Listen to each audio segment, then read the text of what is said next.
Selamat datang di channel Simar Imam. Sembari mendengarkan tinggalkan like dan komentarnya bosku. Jangan lupa pasang headset kalian. Siapkan kopi dan camilan. Lupakan pahitnya kehidupan. Mari kita dengarkan sambil rebahan. Penembak jitu terbaik. Bab 885. Seorang pria berhidung bengkok bertopi menerobos masuk, memegang belati di tangannya, dan menatap Lian dengan wajah dingin. Begitu gadis itu melihatnya, dia segera melangkah ke depan Lian dan berteriak, "Tuan Li, saya akan menahannya, cepat pergi." Elang itu mengaitkan hidungnya dan mencibir, mengulurkan tangannya ke depan dan menusuk ke arah jantung gadis itu. Cedera di bahu gadis itu disebabkan olehnya. Alasan dia melepaskan gadis itu adalah untuk memanfaatkan gadis itu untuk menemukan Lian. Sekarang setelah dia menemukan Lian, gadis itu telah kehilangan nilai guna baginya. Gadis itu terlihat ketakutan. Gerakan lawannya terlalu cepat dan dia tidak bisa mengelak. Tepat ketika gadis itu merasa seperti dia akan mati di sini, sebuah kekuatan besar tiba-tiba datang dari belakang, dan kakinya terangkat tanpa sadar. Retakan. Tendangan ini kebetulan mengenai pergelangan tangan tempat tertusuk hidung bengkok elang, dan belati keluar dari tangannya dan menembus langit-langit. Hidung bengkok itu melewatkan gerakannya dan buru-buru mundur 2 langkah, menatap gadis itu dengan bingung. "Tuan Li." Gadis itu kembali menatap Lian. "Jangan takut, aku di sini." Lian tersenyum tipis dan sangat tersentuh dengan kenyataan bahwa gadis itu baru saja mengorbankan dirinya untuk memperjuangkan kesempatan pergi. Gadis itu mungkin sangat lemah, tapi dia memiliki hati yang setia dan tidak takut mati. Hidung berkait elang bukanlah orang bodoh, dia segera melihat bahwa apa yang terjadi barusan ada hubungannya dengan Lian, dan dia yakin bahwa dia bukanlah lawan Lian. Tanpa ragu-ragu, dia berbalik dan pergi. "Kamu mendobrak pintuku dan kamu ingin pergi begitu saja." Hidung bengkok itu mendengar suara terngiang-ngiang di telinganya, lalu matanya kabur saat sesosok tubuh menghalangi pintu. Wajah hidung elang itu menjadi gelap, dan dia melemparkan 2 senjata tersembunyi ke arah Lian. Pada saat yang sama, dia mundur dengan kasar dan menyerang gadis itu, berharap untuk menangkapnya sebagai sandera. Idenya bagus, tapi dia melebih-lebihkan kekuatan dan kecepatannya. Mendengus. Lian mendengus dingin dan menggunakan energi aslinya untuk menjatuhkan senjata tersembunyi yang masuk. Dia menyusul Ying Boubi dalam sekejap dan menamparkan punggungnya. Kekuatan telapak tangan ini sangat tepat, langsung mengguncang hidung bengkok elang hingga terluka parah dan kehilangan kemampuan melawan, namun tidak langsung membunuhnya. Melihat Lian dengan mudah menundukkan hidung bengkoknya, gadis itu menghela nafas lega, mengetahui bahwa kekhawatirannya sebelumnya tidak diperlukan. "Tuan Li, dia adalah salah satu orang yang menculik Nona Xia." Lian mengangguk, berjongkok di samping Ying Hukbi, dan menamparnya sebelum berbicara. Terdengar suara, pop. Hidung bengkok itu membuka mulutnya dan mengeluarkan seteguk gigi. Langkah ini juga untuk mengambil hikmah dan menghindari tindakan bunuh diri dengan menutup hidung dan menggigit lidah. Sekarang, hidung bengkok tidak ada bedanya dengan orang yang tidak berguna. "Kemana orang-orang itu dibawa?" Lian bertanya. Hidung bengkok dianggap kuat, dan dia mendengus dan menoleh ke samping. "Kau mencari masalah," kata Lian sambil meletakkan tangannya di bahu Ying Hukbi. Retak bang-bang. Suara patah tulang terdengar. Teknik ini bukanlah teknik membelah tulang dalam dunia persilatan, namun efeknya tidak lebih buruk dari teknik membelah tulang. Ying mengaitkan hidungnya dan menjerit kesakitan, tapi Lian mengetuk titik bisunya dan tidak bisa mengeluarkan suara. "Jika kamu tidak mau memberitahuku, aku punya lebih banyak trik." Lian mengingatkan. Hidung bengkok itu tidak dapat berbicara, tetapi dia mengangguk dengan putus asa untuk menunjukkan bahwa dia bersedia berbicara. Segera Ying Boubi menjelaskan semuanya. Selain dirinya, ada juga Master Alam Seni Bela Diri dan Master Puncak Seni Bela Diri tingkat kedua. Liu Xia dibawa ke istana tempat Lian berlumuran darah. "Tuan Li, tolong selamatkan Nona Xia." Lian mengetahui bahwa nyawa Liu Xia tidak dalam bahaya untuk saat ini, jadi dia tidak terburu-buru, malah berkata kepada gadis itu, "Biarkan aku membantumu melihat lukanya." "Oh, baiklah." Gadis itu tertegun sejenak dan menjawab. Area lukanya agak sensitif, dan dia harus melepas bajunya jika ingin menjelaskan posisi payudaranya, jadi dia sedikit malu. Namun, Lian tidak memiliki pikiran jahat apapun. Dia membuka pakaian di lokasi luka dan memeriksanya sebelum berkata, "Tidak ada otot atau tulang yang terluka, jadi semuanya akan baik-baik saja." Setelah mengatakan itu, dia mulai membalut Liu Xia untuk menghentikan pendarahannya. Semua wanita menyukai kecantikan. Lian takut luka gadis itu akan meninggalkan bekas luka setelah sembuh, jadi dia menghancurkan pil penyembuh dan mengoleskannya pada lukanya. "Liu Suir." Gadis itu tiba-tiba berbicara. "Apa?" Lian tidak mendengar dengan jelas. Gadis itu tersipu dan berkata, "Saya bilang nama saya Liu Suir." "Terima kasih Tuan Li karena telah menyelamatkan saya sekarang." Lian bisa merasakan gejolak cinta gadis itu, kalau tidak, dia tidak akan berinisiatif memberi tahu namanya. "Apakah kamu punya mobil?" Liu Suir menggelengkan kepalanya, tapi kemudian berkata, "Saya bisa menemukan cara untuk menyelesaikannya." "Kalau begitu silakan. Tunggu aku di bawah setelah kamu menemukan mobilnya." Lian memerintahkan. Pintunya rusak, dan ada banyak darah di dalam rumah. Lian harus membersihkannya, jika tidak maka akan menimbulkan kepanikan jika ada yang melihatnya. Setelah membersihkan, Lian menemukan beberapa pakaian untuk dikenakan pada Ying Boubi dan membawanya ke bawah. "Kita tidak bisa membiarkan orang ini mati di rumah, kan? Sangat merepotkan untuk menyingkirkan jenazahnya. Selain itu, belum ada kepastian apakah Liu Xia benar-benar ada di istana, jadi menjaga orang ini tetap berguna." Liu Xia mendapat kendaraan off-road domestik yang tidak mencolok, dan setelah Lian dan Ying Goubi naik ke mobil, dia berkata, saya telah memberitahu majikan tentang penculikan Nona Xia, dan majikan mengirim seseorang untuk bergegas ke istana terlebih dahulu. Itu lebih. Lian mengangguk, tapi tidak banyak bicara. Dia tahu lebih baik daripada siapapun bahwa tidak peduli seberapa tinggi status keluarga Liu di jiwa naga dan seberapa kuatnya, akan sangat sulit untuk berurusan dengan orang kuat yang berada di puncak tingkat kedua dari sekte bela diri. Jika dia tidak pergi, kemungkinan besar Liu Xia akan mati di istana. Oleh karena itu, saya harus melakukan perjalanan ini apapun yang terjadi. Ketika Lian keluar rumah, langit mendung, dan hujan mulai turun ringan saat mobil sudah setengah jalan. Rumah itu baru saja dibasuh dengan darah. Di bawah hari hujan seperti itu, tampak tak bernyawa, seolah-olah berada di dunia bawah. Ada sebuah danau buatan di dalam Manor, dengan sebuah pulau kecil di tengah danau. Pulau ini dikelilingi oleh danau dan tidak ada jembatan. Jika ingin mencapai pulau ini harus menggunakan perahu. Liu Xia diikat pada pilar batu di bawah pavilion di pulau di tengah danau. Tidak jauh di depannya, seorang biksu tua berjanggut putih duduk bersila sambil mengetuk-ngetuk ikan kayu dan melantunkan kitab suci. Biksu tua itu adalah master alam seni bela diri tingkat kedua yang disebutkan Ying Goubi. Adapun master alam seni bela diri lainnya, dia bersembunyi di istana. Ada beberapa mayat tergeletak di jalan menuju istana, semuanya telah meninggal beberapa menit yang lalu. Orang-orang ini dikirim oleh keluarga Liu untuk menyelamatkan Liu Xia, tetapi mereka membawanya masuk tanpa melihat mereka. Ada keheningan di istana. Staf aslinya dibunuh oleh Lian atau telah melarikan diri. Lian masuk langsung dari pintu masuk utama dengan tangan di belakang punggung. Liu Suir memegang pisau pendek dan menaruhnya di leher Ying Goubi, dan mereka berdua mengikuti di belakang. Bab 886. Segera, Lian dan Liu Suir memasuki hutan bambu. Cek, cek. Tawa aneh tiba-tiba terdengar dari depan, dan langkah kaki Lian terhenti. Liu Suir menatap dengan gugup ke arah suara itu. Dalam perjalanan ke sini, Liu Suir melihat beberapa mayat tragis dengan matanya sendiri, dua di antaranya jauh lebih kuat darinya. Jika bukan karena Lian ada di sini, dia mungkin akan berbalik dan lari tanpa ragu-ragu. Karena kamu bisa menyakiti Ying San, kamu cukup mampu. Pantas saja kamu berani datang ke sini. Sambil berbicara, seorang pria parubaya yang memegang tongkat setinggi alis keluar. Chen Kun, selamatkan aku. Ying San meronta dan berteriak. Jangan bergerak. Liu Suir mengencangkan pisau di tangannya. Uzun tingkat ke-9. Lian melihat dan berkata. Chen Kun berkata sambil tersenyum sinis, sekarang kamu tahu kekuatanku, kenapa kamu tidak bunuh diri secepatnya? Jika aku melakukannya nanti, aku khawatir kamu bahkan tidak akan menjaga seluruh tubuhmu. Lian mendengus pelan, mengetahui bahwa dia telah menggunakan teknik penyembunyian Qi, dan pihak lain tidak dapat melihat kultivasinya. Jika dia mengetahui bahwa dia adalah Master Wuzong tingkat kedua, dia tidak tahu bagaimana reaksinya. Chen Kun menggelengkan kepalanya dan menghela nafas, sepertinya kamu tidak berencana untuk bunuh diri, jadi izinkan aku memberimu tumpangan. Panggilan. Saat dia berbicara, Chen Kun melambaikan tongkat pengatur alis di tangannya, membuat suara angin kencang. Liu Suir berpikir bahwa Chen Kun akan menyerang Lian dengan tongkat pengangkat alis, tetapi dia tidak menyangka bahwa tongkat pengangkat alis yang berputar hanyalah gerakan yang salah dan cahaya dingin keluar dari telapak tangan Chen Kun. Lian berdiri di sana tanpa bergerak, seolah dia ketakutan. Ekspresi Chen Kun menegang dan dia menatap Lian dengan heran. Cahaya dingin terbang mendekati pipi Lian, dan sasaran sebenarnya dari serangan itu adalah Ying San, yang dipegang oleh Liu Suir dengan pisau. Engah. Sebuah pisau terbang menembus jauh ke dalam alis Ying San, dan matanya membelalak dengan marah. Dia mungkin tidak pernah berpikir bahwa dia akan mati di tangan bangsanya sendiri sampai saat kematiannya. Boom!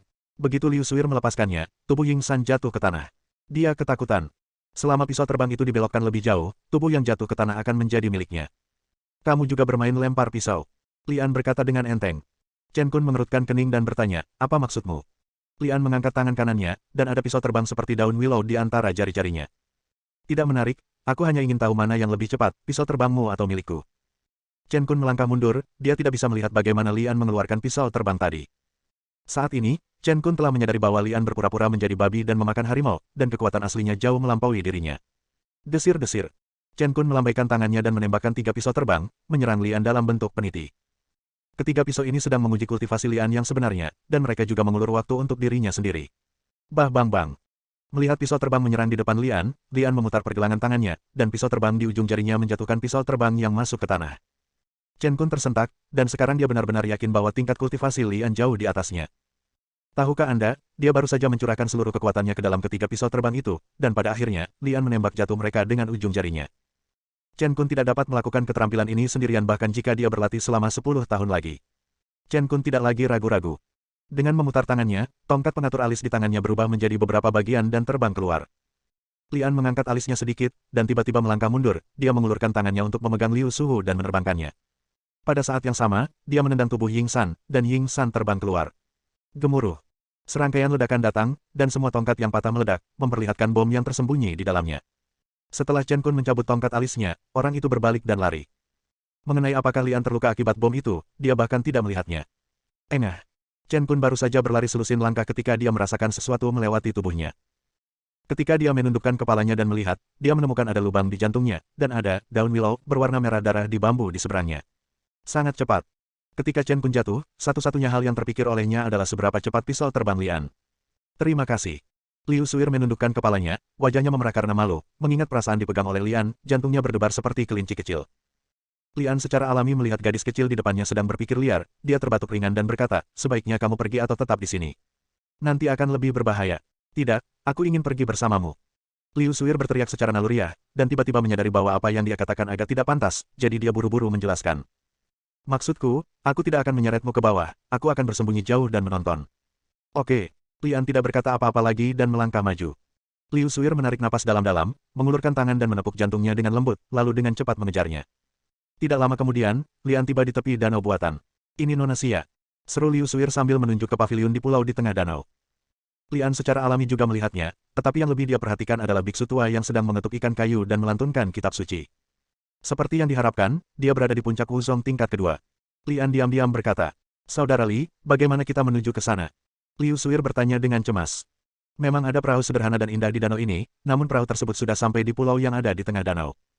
Liu Suir bisa berenang, tapi menurutnya agak tidak senonoh masuk ke dalam air seperti ini. Selain itu, tidak ada yang tahu apa yang ada di dalam air, lalu bagaimana jika kita dalam bahaya? Lian tidak berkata apa-apa, dia mengulurkan tangan dan mengambil dahan sepanjang satu kaki dari kakinya dan melemparkannya ke dalam air. Kemudian dia berdiri di dahan itu dan melambaikan tangannya kembali, dan dia melayang menuju pulau di tengah danau. Sangat tampan. Liu Suir berseru dengan cara yang agak nimfomaniacal. Di matanya, keterampilan Lian tidak kalah dengan Bodhidharma yang menyeberangi sungai dengan buluh. Lian tidak memiliki mentalitas untuk dibandingkan dengan Patriark Bodhidharma atau menjadi keren. Dia hanya ingin menunjukkan kekuatannya di depan biksu tua itu untuk mencegah pihak lain tiba-tiba menyakiti Liu Xia. Liu Suir tidak memiliki kemampuan untuk menyeberangi air dengan menginjak pohon, jadi dia hanya bisa berdiri di tepi pantai dan melihat dari seberang air, yang dianggap aman. Lian terbang dan mendarat di luar paviliun. Pada saat ini, biksu tua itu berhenti memukuli ikan kayu dan melantunkan kitab suci, membuka matanya dan menatap Lian. Fakta bahwa pendonor bisa datang ke sini berarti Chen Kun dan Ying San telah mati di tangan pendonor. Dosa, dosa. Biksu tua itu meneriakkan nama Buddha. Ying San dibunuh oleh Chen Kun, dan sekarang biksu tua itu menyerahkan masalah ini pada dirinya sendiri, dan Lian terlalu malas untuk menjelaskannya. Tuan, Anda mengaku bersalah, lalu mengapa Anda menculik wanita yang tidak bersalah? Selain itu, saya melihat beberapa mayat dalam perjalanan ke sini. Apakah mereka benar-benar pantas mati? Amitabha, semua yang dikatakan pendonor tentang manusia berhubungan dengan sebab dan akibat. Lian mendengus dingin, hubungan sebab akibat yang luar biasa. Babak 887. Pendonor telah menaburkan tujuan jahat hari ini, dan dia secara alami akan mendapatkan akibat buruk di masa depan. Lalu menurut perkataan guru, bagaimana saya bisa menyelesaikan penyebab jahat hari ini? Lian bertanya. Biksu tua itu meneriakkan nama Buddha dan berkata, sederhana saja. Selama pendonor bergabung dengan sekte Buddha saya dan menjadi murid Buddha, dia secara alami akan mampu menyelesaikan penyebab jahat saat ini. Lalu agama Buddha yang dibicarakan oleh guru itu adalah agama Buddha yang asli atau Buddha kegelapan? Lian bertanya lagi. Biksu tua itu berkata tanpa mengubah ekspresinya, di mata pendonor, apakah agama Buddha yang asli dan apakah Buddha kegelapan itu? Mereka yang melakukan perbuatan baik adalah penganut Buddha sejati, dan mereka yang menculik wanita seperti majikannya haruslah Buddha kegelapan. Beku tua itu terkekeh dan berkata, tetapi di mata saya, mereka yang mengatakan perbuatan baik oleh pendonor hanyalah orang-orang munafik, tetapi saya, Sang Buddha, adalah orang yang benar dan baik. Argumen yang munafik tentang kebenaran dan kebaikan, tapi di mataku kamu hanyalah orang yang tidak tahu malu. Beku tua itu mengangkat alisnya, meneriakkan nama Buddha lagi, dan melanjutkan, karena pendonor tidak mau memasuki pintu Buddha saya, maka saya, Sang Buddha, hanya dapat mengirim pendonor ke surga barat. Setelah banyak mengoceh, akhirnya aku langsung ke pokok permasalahan. Biksu tua, katakan padaku, apa yang ingin kamu lakukan untuk melepaskannya? Lian bertanya sambil mendengus. Jangan terburu-buru. Biksu tua itu meneriakkan nama Buddha lagi, dan kemudian berkhotbah. Donatur, saya ingin menanyakan satu hal lagi. Biksu malang itu memiliki adik laki-laki bernama Wu Dao, dan lusinan murid Buddha kita di istana ini hilang di tangan sang dermawan. Benar, itu adalah surga tempatku mengirim mereka. Lian menjawab. Amitabha. Biksu tua itu meneriakkan nama Buddha dan terus berkhotbah. Sebagai seorang beku, saya tidak boleh bersaing, jadi saya memikirkan kompromi. Beku tua dapat duduk di sini dan membiarkan pendonor memukul atau menamparnya. Jika pendonor dapat menyakiti biksu tua tersebut, dia dapat mengambil pendonor perempuan tersebut. Jika saya cukup beruntung untuk tidak terluka, maka saya akan meminta pendonor untuk duduk di sana seperti saya dan membiarkan dia menamparkan saya. Jika sayangnya sang dermawan mati di tangan Laona, itu sudah ditakdirkan oleh Tuhan. Petik 2. Lian memikirkan telegram tersebut dan sudah menduga bahwa biksu tua itu memiliki kekuatan untuk melindungi tubuh, jika tidak, dia tidak akan membuat kondisi seperti itu. Hanya saja biksu tua itu salah perhitungan dan tidak mengetahui bahwa Lian juga memiliki kekuatan magis pemurnian tubuh. Bagaimana jika aku tidak terluka? Lian bertanya. Biksu tua itu berkata, jika pendonor tidak terluka, maka saya akan duduk di sana dan membiarkan pendonor menamparkan saya, dan kemudian giliran saya untuk menamparkan pendonor lagi. Bagaimana kalau melanjutkan argumen ini sampai pemenang ditentukan? Petik 2. Oke. Jawab Lian. Amitabha. Biksu tua itu meneriakkan nama Buddha dan menutup matanya sedikit, menunggu Lian menamparnya. Lian memasuki pavilion, mula-mula memberi isyarat kepada Liu Xia untuk tidak bersikap kritis, kemudian mengelilingi biksu tua itu, dan akhirnya memukul bagian belakang jantung biksu tua itu dengan telapak tangannya. Telapak tangan ini hampir menghabiskan seluruh kekuatan Lian. Apalagi Wuzong tingkat kedua, bahkan Master Wuzong tingkat ketiga mungkin akan mati di tempat jika dia berdiri diam. Bang! Saat telapak tangan Lian mengenai jantung biksu tua itu, muncul kilatan cahaya kemasan, seolah-olah menabrak dinding besi. Bukan saja biksu tua itu tidak terluka, dia juga duduk di sana tanpa bergerak. Cahaya keemasan tadi bahkan lebih aneh lagi, seolah-olah dimiliki oleh Buddha. Amitabha. Biksu tua itu meneriakkan nama Buddha, dengan sedikit sarkasme di bibirnya dan berkata, pemberi donornya sangat baik, tetapi pendonornya mungkin tidak tahu bahwa saya memiliki tubuh Vajra. Jika itu orang lain, saya akan melakukannya benar-benar mati di tangan donor hari ini. Tubuh King Kong. Lian sedikit mengernyit, sedikit terkejut, tapi tidak mengatakan apapun. Biksu tua itu berdiri dan berkata, karena pendonor gagal menyakiti saya, sesuai perjanjian sebelumnya, inilah saatnya saya menamparnya. Lian berdiri di sana tak bergerak, dengan tangan di belakang punggung dan berkata, ayo. Liu Xia berjuang keras saat melihat ini, dan mendengus, dengan ekspresi khawatir di wajahnya, mencoba memberi isyarat kepada Lian untuk meninggalkannya sendirian dan melarikan diri secepat mungkin. Baik Lian maupun biksu tua tidak memperhatikan Liu Xia, dan sekarang energi mereka terfokus satu sama lain. Donor sudah siap, saya di sini. Saat biksu tua itu berbicara, dia mengangkat tangannya dan menepuk dada Lian. Cahaya keemasan bersinar di telapak tangannya, seperti tangan Vajra. Bang! Terdengar suara teredam. Lian bergoyang, tapi dia berdiri di sana tanpa bergerak, dan juga tidak terluka. Biksu tua itu mengerutkan kening dan memandang Lian dengan heran. Dia tidak tahu bahwa Lian memiliki teknik pemurnian tubuh yang sangat mendominasi. Meskipun itu hanya penguasaan tahap pertama, itu masih sangat mengesankan. Dia bahkan tidak tahu bahwa setelah telapak tangannya tercetak di dada Lian, lapisan sisik muncul di tubuh Lian melalui pakaiannya, yang merupakan kekuatan zodiak. Kekuatan pertahanan dari armor skala juga sangat luar biasa, yang juga merupakan alasan penting mengapa Lian dapat berdiri di sana dan menerima telapak tangan biksu tua itu dengan paksa. Amitabha. Di luar dugaan, sang dermawan justru menyembunyikan rahasianya karena saya buta. Karena pendonor tidak terluka, mari kita lanjutkan ke putaran kedua. Petik 2. Kata biksu tua itu sambil duduk bersila, memejamkan mata, menunggu Lian memukul. Tidak jauh dari situ, Liu Xia merasa lega saat melihat Lian baik-baik saja, tapi dia menatap Lian dengan mata kesal, diam-diam menyalahkan Lian karena menyebabkan kekhawatirannya sia-sia. Lian berpikir sejenak, dan bukannya menyerang punggung biksu tua itu, dia malah menargetkan dahi biksu tua itu. Sejak zaman kuno, dahi telah menjadi tempat yang sulit dijangkau dengan teknik pemurnian tubuh. Bahkan jika biksu tua itu benar-benar memiliki tubuh berlian, itu harus menjadi titik terlemahnya. Selain itu, lawan sedang duduk bersila, sehingga paling nyaman bagi Lian untuk menyerang kepala lawan dalam posisi berdiri. Retakan. Lian tidak menyia-nyiakan tenaganya, dia mengangkat tangannya dan memukul dahi biksu tua itu. Ada kilatan cahaya keemasan, dan seluruh kepala biksu tua itu berubah menjadi emas, seolah-olah telah dilapisi dengan lapisan emas, tanpa ada materi otak yang berceceran. Namun, dampak kekuatan telapak tangan ini terhadap biksu tua juga terlihat jelas. Kekuatan ke bawah langsung memecahkan jaring marmer di bawah pantat biksu tua itu, dan tubuhnya tenggelam beberapa inci ke bawah. Pada saat yang sama, matanya dipenuhi bintang-bintang kecil, dan tenggorokannya hampir menyemburkan darah kembali normal. Donor, giliran saya lagi, mohon bersiaplah. Biksu tua itu bangkit dari tanah dan berkhotbah. Orang ini benar-benar mampu. Dengan keterampilan perlindungan tubuh ajaib ini, kekuatannya tidak kalah dengan Master Wuzong tingkat ketiga. Lian bergumam di dalam hatinya, berpikir bahwa jika dia memiliki kesempatan lagi, dia harus menggunakan tipuan, jika tidak, dia mungkin akan jatuh ke dalam lubang jika dia terus melakukannya. Dengan kaki terbuka selebar bahu, Lian diam-diam menggunakan kekuatannya untuk menenggelamkan kakinya 1 inci lebih rendah, dan tubuhnya dipaku di sana seperti paku. Ayo, kata Lian. Donor, hati-hati, kata biksu tua itu dan memukul dada Lian dengan telapak tangannya. Berbeda dari sebelumnya, kali ini seluruh telapak tangan biksu tua itu berubah menjadi emas, dengan sedikit cahaya hitam. Anda tidak perlu memikirkannya untuk mengetahui bahwa kekuatan telapak tangan biksu tua itu jauh lebih besar dari sebelumnya, dengan menggunakan kekuatan Buddha ke-8. Bab 888. Bang! Kekuatan telapak tangan ini memang luar biasa, dan Lian terjatuh ke belakang dan menghantam tanah. Tidak ada kegembiraan di wajah biksu tua itu, tapi ekspresinya menjadi lebih serius. Tubuh bagian atas Lian membuat lubang di tanah, namun kakinya masih terpaku di tanah. Bahkan dengan kekuatan latihan fisik dan lambang zodiak, Lian tidak tahan berdiri diam dan dipukuli. Dia merasa seolah-olah organ dalamnya telah tergeser, yang sangat menyakitkan. Setelah menarik napas dalam-dalam untuk menekan rasa tidak nyaman di tubuhnya, Lian bangkit kembali dan menatap biksu tua itu dengan senyuman di bibirnya. Beku, apakah sekarang giliranku? Amitabha. Biksu tua itu meneriakkan nama Buddha tanpa banyak bicara dan duduk bersila. Dengeng dengungan. Terdengar suara gemuruh di atas. Sebuah helikopter pribadi berputar di atas pulau di tengah danau dan kemudian mendarat di pantai tempat Liu Suir berdiri. Kemudian seorang pria parubaya berjas dan berdasi keluar dari pesawat ayah Liu Xia, Liu Yong.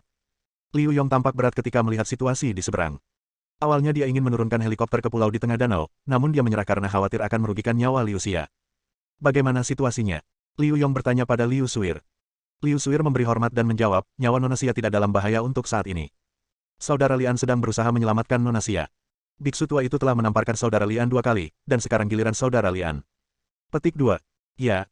Liu Yong menjawab dengan lembut dan tidak berkata apa-apa. Dia telah membuat beberapa cadangan, yang tidak akan dia gunakan kecuali benar-benar diperlukan, karena sekali digunakan akan menarik perhatian pemerintah. Beku tua itu duduk bersila, matanya sedikit terpejam, dadanya naik turun dan terengah-engah, dan 2 aliran udara hitam samar menyembur keluar dari lubang hidungnya seperti anak panah yang tajam.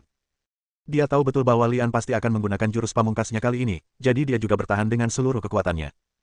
Dulu hanya kepalanya saja yang dicat emas, namun kini seluruh tubuhnya diselimuti cahaya kemasan, seperti arhat emas yang duduk di sana. Tubuh King Kong. Lian mengangkat alisnya sedikit, dan melihat biksu tua itu secara paksa meningkatkan pertahanannya kali ini. Bahkan jika telapak tangannya gagal membunuh lawan, biksu tua itu akan kehilangan banyak kekuatan karena peningkatan kekuatan secara paksa. Akan sangat sulit untuk melancarkan serangan sekuat itu lagi. Demikian pula, jika telapak tangan Lian terus berlanjut, kekuatannya akan sangat terkuras dan efektivitas tempurnya akan menurun. Dibandingkan dengan nafas berat biksu tua itu, nafas Lian stabil, dan permukaan tubuhnya mulai memancarkan cahaya Buddha yang samar, yang terlihat tidak jauh berbeda dengan tubuh Vajra biksu tua itu. Faktanya, cahaya yang dipancarkan kedua orang tersebut sangat berbeda. Di bawah cahaya keemasan biksu tua, ada cahaya gelap, milik kekuatan jahat. Cahaya Buddha di tubuh Lian penuh dengan kebenaran. Setelah cahaya Buddha menjadi kuat sampai batas tertentu, itu mulai mengembun menjadi telapak tangan Buddha di depan Lian. Itu adalah trik paling kuat yang pernah dipelajari Lian, telapak tangan ilahi Tathagata. Ketika kondensasi di telapak tangan Buddha muncul, biksu tua yang memejamkan mata di hadapannya sepertinya merasakan semacam krisis dan tiba-tiba membuka matanya. Telapak tangan ilahi Tathagata. Biksu tua itu berseru dan melompat saat Lian mendorong keluar telapak tangan Buddha. Wow! Bagian atas pavilion diterbangkan oleh biksu tua itu, dan dia melarikan diri ke udara. Orang tua ini tidak tahu malu. Bagaimana dengan orang yang mengatakan dia akan diam dan membiarkan orang memukulnya? Lian mengutuk secara diam-diam. Dia mengira biksu tua itu tidak bisa dipercaya. Ketika dia baru saja mendorong telapak tangan Buddha, dia kehilangan sebagian besar kekuatannya. Telapak tangan Buddha terbang bersama angin dan langsung meniup pilar yang diikatkan Liu Xia menjadi abu. Liu Xia tampak pucat dan membeku di sana. Dia belum pernah melihat pertarungan tingkat tinggi seperti ini sebelumnya. Lian tidak mengejar biksu tua yang melarikan diri itu. Yang lebih penting sekarang adalah menyelamatkan orang. Terdengar suara, pop. Lian langsung merobek rantai besi yang diikatkan pada tubuh Liu Xia, lalu memerintahkan, perahunya ada di sana, kamu berangkat dari sini dulu, dan aku akan menjaga biksu tua itu. Hati-hati. Liu Xia sangat sadar diri dan tahu bahwa dia tidak dapat membantu banyak dengan tetap tinggal, jadi dia berlari menuju perahu yang diparkir di dalam air. Ledakan. Biksu tua itu jatuh dari udara ke tanah, membuat lubang besar di tanah. Dia menyatukan kedua tangannya dan meneriakkan nama Buddha. Amitabha. Lian mendengus dingin dan menemukan bahwa biksu tua itu berbeda dari sebelumnya. Beku tua itu pernah berada dalam kejayaan emas sebelumnya, tetapi sekarang wajahnya tampak gelap dan kekuatannya juga meroket. Wuzong tingkat ketiga. Lian yakin biksu tua itu telah menembus belenggu dan memasuki Wuzong tingkat ketiga. Terobosan semacam ini adalah terobosan yang sangat normal. Ini adalah hasil dari biksu tua yang menggunakan kekuatan Buddha kegelapan untuk memaksakan terobosan. Ia hanya dapat dipertahankan dengan membakar vitalitasnya sendiri, dan tidak akan pernah bertahan lama. Biksu malang itu hampir jatuh ke dalam perangkap sang dermawan. Biksu tua itu berkata sambil mencibir. Lian merasa sinis di dalam hatinya. Biksu tua ini benar-benar tidak memiliki rasa malu sama sekali.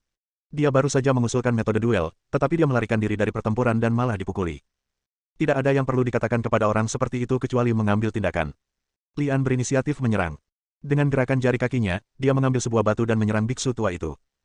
Biksu tua itu mendengus dengan nada menghina dan langsung melepaskan energi aslinya, membentuk penghalang dan menghancurkan batu yang masuk. Batu itu hanyalah tipuan. Hampir pada saat yang sama, Lian menembakkan cahaya kemasan, yang merupakan harta karun Buddha Vajra. Engah. Penghalang yang dilepaskan oleh biksu tua itu seperti lapisan kertas tipis, yang langsung ditembus oleh Vajra. Mata biksu tua itu melebar dengan marah. Dia tahu betapa kuatnya harta Buddha itu. Meskipun dia memiliki kekuatan Wuzong tingkat ketiga, dia tidak berani melakukan serangan langsung dan menghindar. Ledakan. Lian kemudian mengeluarkan harta Buddha kedua, ikan kayu. Saat palu kayu menghantam ikan kayu, kekosongan bergetar seperti riak air, dan gelombang suara menyelimuti biksu tua itu. Ah! Biksu tua itu menjerit kesakitan dan terjatuh dari udara. Serangan sonik adalah salah satu serangan yang paling sulit untuk dilawan. Biksu tua itu sungguh kejam.